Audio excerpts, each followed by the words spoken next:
Timnas Indonesia dan China menjadi sorotan utama dalam perjuangan mereka menuju babak keempat kualifikasi Piala Dunia 2026. Kedua tim saat ini sedang berada dalam tekanan tinggi karena harus bersaing ketat demi satu tempat untuk melangkah lebih jauh di ajang kualifikasi zona Asia. Indonesia, di bawah asuhan pelatih Patrick Kluivert, dihadapkan pada tantangan berat dalam menghadapi pertandingan-pertandingan penting yang menentukan nasib mereka di kompetisi ini. Salah satu laga paling krusial adalah saat menghadapi China, lawan yang juga memiliki ambisi besar untuk kembali tampil di Piala Dunia. Pertandingan melawan China menjadi penentu utama bagi Indonesia.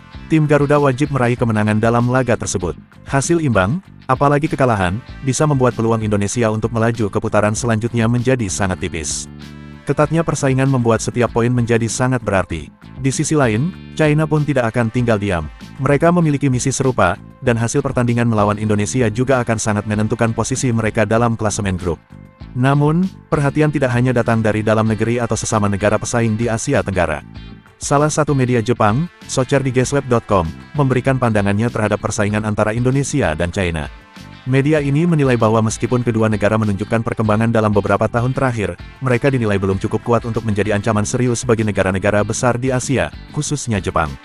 Sorotan utama mereka terletak pada kebijakan penggunaan pemain naturalisasi yang dilakukan oleh Indonesia dan China.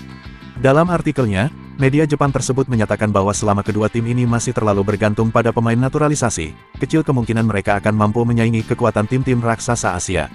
Pemain naturalisasi memang bisa meningkatkan kualitas secara instan, namun dalam pandangan socherdigesweb.com, hal ini juga menunjukkan kelemahan dalam pengembangan pemain lokal dan sistem pembinaan jangka panjang.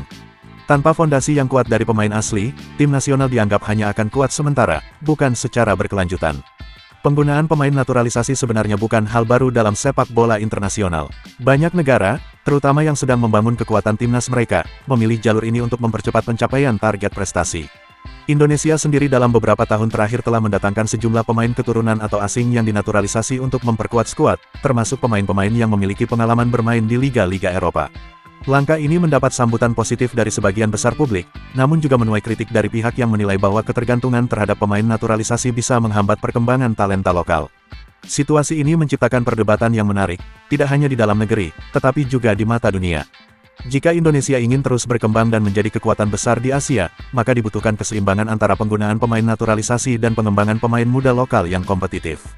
Hal yang sama juga berlaku bagi China, yang meskipun memiliki infrastruktur dan dana besar, tetap menghadapi kendala dalam membangun tim nasional yang solid dari dalam negeri sendiri. Kembali ke persaingan di kualifikasi, pertandingan antara Indonesia dan China tidak hanya sekadar penentu siapa yang melangkah ke babak berikutnya, tetapi juga menjadi cerminan dari bagaimana masing-masing negara membangun fondasi sepak bolanya.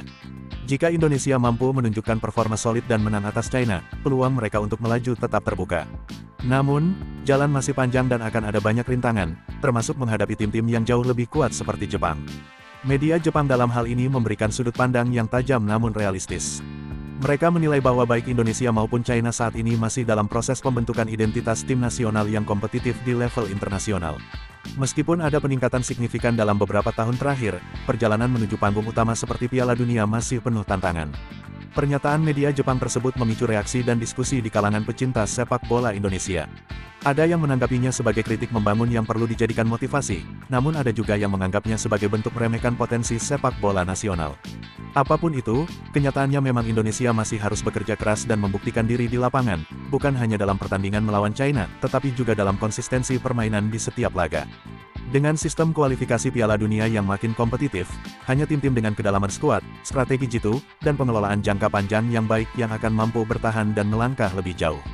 Tantangan Indonesia kini adalah bagaimana mengelola tim nasional secara profesional dan berkelanjutan, agar mampu bersaing tidak hanya di level Asia Tenggara, tetapi juga Asia dan bahkan dunia.